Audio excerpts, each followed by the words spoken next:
Hello, my name is Thomas Jackson. I am the developer of Geeks and Gramps Park. It's a virtual park made specifically to work both on the computer, as you can see here, but also using a virtual reality headset.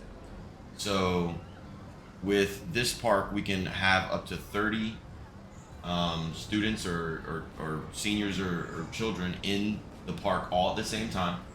And we're going to do a quick walkthrough and talk a little bit about some of the aspects of the park and why we designed it the way we did. So we wanted the front entrance to be very inviting and very similar to a actual amusement park, where when you first fall into the world, you are here. From there, you can traverse through these turnstiles, and you're first greeted with a user count, which will tell you how many users are in the park at this particular time. We also have created a map to help users learn where the attractions are throughout the park. And there's one on this side and one on this side. So this really space here is meant to be a gathering space to both start the rally race and also end the race. So you start here, you'll follow this blue track around the park, and it'll take you not only through some of the interesting attractions that are in the park, but we plan for future events. For example, Easter hunt, where you can follow the blue trail and find different landmarks and things that you have to do within the park in a certain amount of time to win prizes and things like that. So we'll follow the blue line and start going around and talk a little bit about some of the things you can do within the park. So we have right here an interactive item that we'll talk a little bit about some interactive items that are with kind of sprinkled throughout the park. So this is one of them. So two users can actually pick up these beanbags here and actually toss and throw in actual score points in here. But that's kind of just a little side treat bonus. The first attraction is down here. It's the aquarium. So we've tried to really make this an interesting space where you can really get up close and kind of almost feel like you're inside of the tank if you'd like, and kind of really get it close. We plan on adding some more information and text and maybe even some audio of an announcer that can kind of come out and explain to you the different fish types and things of that nature.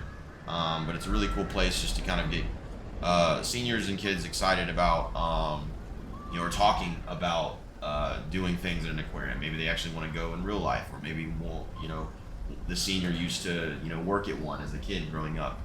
The different attractions are really used to help inspire the different interactions that the senior and the geek may have. So moving on, we'll keep following this blue line around, and the second one is Geek Travel Spots. This one is still under construction, where we'll be adding videos into this spot soon. We keep going around. We will see the sports complex, which we're going to go visit here in just a minute. But let's go and follow this blue line. Got a little train. Now, there are certain cars that on this particular build on the PC haven't loaded in yet, but typically we have some antique cars laced here throughout, and you can view these different cars and kind of interact with them here. As you go over to the sports complex, this is really the most interactive, I'd say, play space within the park, where you can go and pick up fireworks, and you can actually shoot these fireworks through the field goal and actually score points. We've had a lot of success with this, and a lot of students and geeks really seem to love the football field. We also have a full basketball court where you can actually pick up the balls and actually shoot hoops. Almost made it. And that's been a big hit as well. These TVs here you can actually control by pressing, for example, play, and actual movies and videos that we've loaded into the park will actually play on these big screens here. We've seen that that's been a really fun spot for geeks and seniors, because it really does feel like you're almost in a drive-in kind of movie theater. Moving on, we got another interactive space with the tennis court. You can pick up these snowballs and really kind of fire them at the other person. Unfortunately, due to some of the constraints within building the park, we weren't able to actually create real tennis rackets and balls that you can hit across. So we've kind of taken some of the areas that we've built and tried our best to create some interactivity and some fun, things that you could do at each space. For example, we still have the TV playing over there. There's another video here that you can play. And like I said, just really fun things that will hopefully inspire the geek and the senior to reminisce on times that they've had doing some of these things, and they can do it literally in the park as well. So this is actually a pretty fun ride that's interactive. You can actually go up on this ride. It's kind of a hidden bonus within the map, so you can actually kind of land on here, and you can actually ride this up to the top and get a really cool view of the park. I fell off there, but it's a really cool ride. Let's see if we can get on better. There we go. And once we're in, we can ride this all the way to the top and get a really cool view, and then sure enough, it drops you all the way down. And so it's a really fun little interactive ride. As we go around, we are still working on potentially getting this riverboat ride to fully operate. It is set up to work, however, due to the limitations of the networked kind of multiplayer aspect to this, we had to remove the script that was creating the boats to work and things. So we may be able to do some movement down the road, and we're still working with Microsoft to figure out what can be done exactly with this particular ride. So if we go out, we'll follow this blue line. So the blue line will kind of go all the way and around. We're going to take a bit of a shortcut since we don't need to see anything over there. We're going to work our way back over here to the Memorial Hall. So Memorial Hall actually will be right over here, which we plan to have pictures and things that the senior can post in this area to kind of remember, the memories that they've created with the geeks.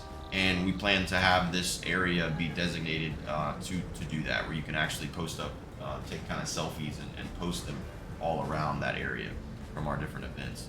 So from our last event that we did, we tried to get some of those images into that Memorial Hall to kind of, bring people into the events and what we're doing. Senior travel spots is similar to the other one. We're still working on a list of videos and spots that the seniors would want to put in this area, and this will be the area that they can kind of sit, almost kind of feel like they're sitting at a picnic table and having a conversation with the geek. Another fun spot is the concert arena.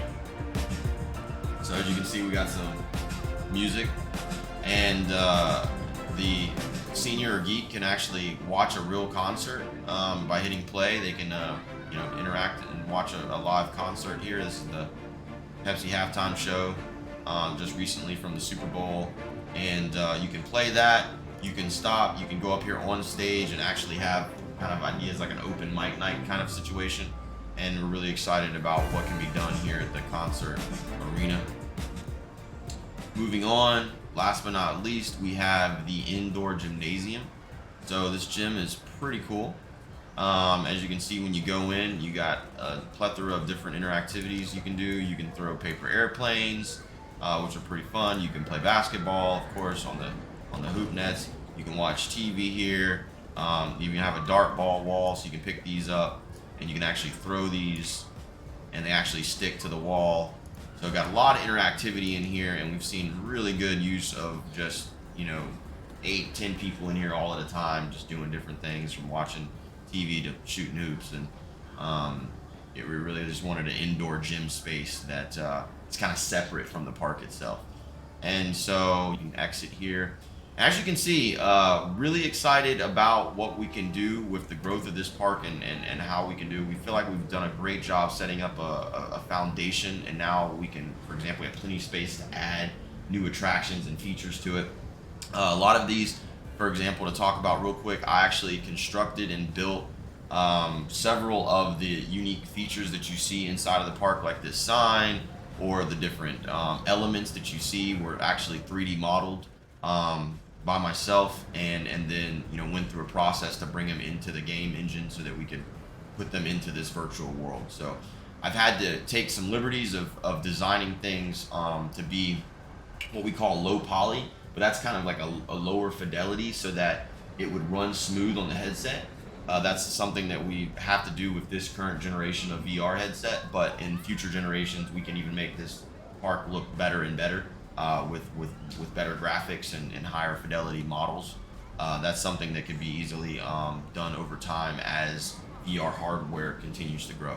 But we love the park. It was an amazing kind of project to get to work on this, and we finally got to have our first event and actually put seniors and geeks together in this park. I think we had about 10 or maybe even, I think about 10 people in all at the same time. We had other people joining from all over the world that were in different locations that were all allowed to kind of come into the park while we were there.